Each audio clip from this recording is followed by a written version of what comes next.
Okay, we know who's running the White House. Who's Trump hiring to run the government? NBC News reports tonight that Donald Trump's transition team has a working, I'm sorry, burping here.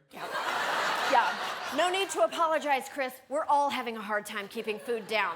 Continue.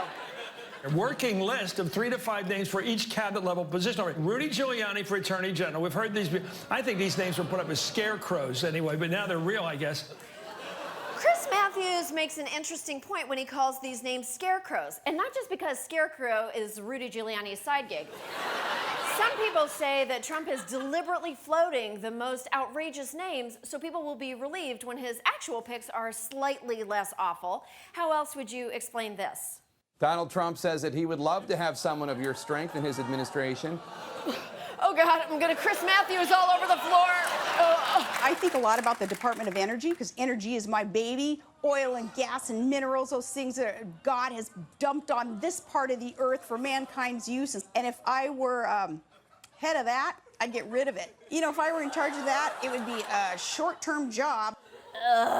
We get it, Sarah. You can't hold down a job unless it's the job of distracting everybody from the more traditionally terrible names on the list, including a dude named Forrest, who I guess is up for interior because he's named after trees.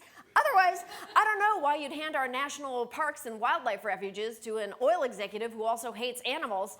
What is he, a cartoon character? Who is against animal rights?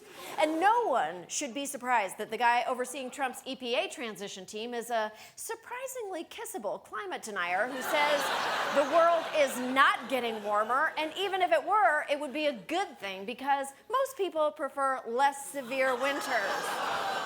He's right. And since most people also prefer living on dry land, let's drain the oceans. Sorry, manatees, it's your fault for not evolving legs. Hot Lips also assures us that higher temperatures only kill old people who are likely to die soon anyway, which is the only good news Democrats have had all week.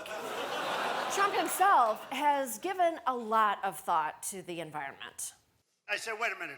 So if I take hairspray, and if I spray it in my apartment, which is all sealed, and you're telling me that affects the ozone layer? Yes. I say, no way, folks, no way. Okay, I don't know what's more disturbing, that he believes what he's saying or that his apartment is sealed. Probably because he caught Melania trying to escape.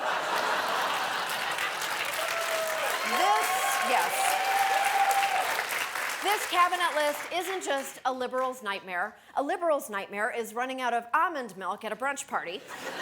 This is a nightmare for anyone who thinks job candidates should have relevant experience and education beyond the qualification of being named Steve. If Trump doesn't eliminate the Department of Education, the guy he's got waiting in the wings to run it is the guy who can't find his way out of the wings. My own personal theory is that Joseph built the pyramids in order to store grain. Now, all the archaeologists think that they were made for the pharaohs. Let's throw the economists out and let's use common sense. Well, let's use math. And let's look at the common sense. That he learned a lot of things. What do you think he took away from today? My luggage. Hold on. Okay. Looks like Dr. Carson is going to try and find his luggage. Good news, rocket scientists. America will no longer be using brain surgeon as a cliche for smart. From now on, when we call someone a real brain surgeon, it means semi-conscious political mouth breather who's only in the public eye because Republicans think liberals care only about identity politics and will be happy with any rapture-awaiting zombie who kind of looks like them. Fortunately, the men being considered to run Treasury and Commerce are smart and have tons of experience. At Goldman Sachs and JP Morgan. Oh, gosh, I hope they weren't tainted by listening to any of Hillary's speeches.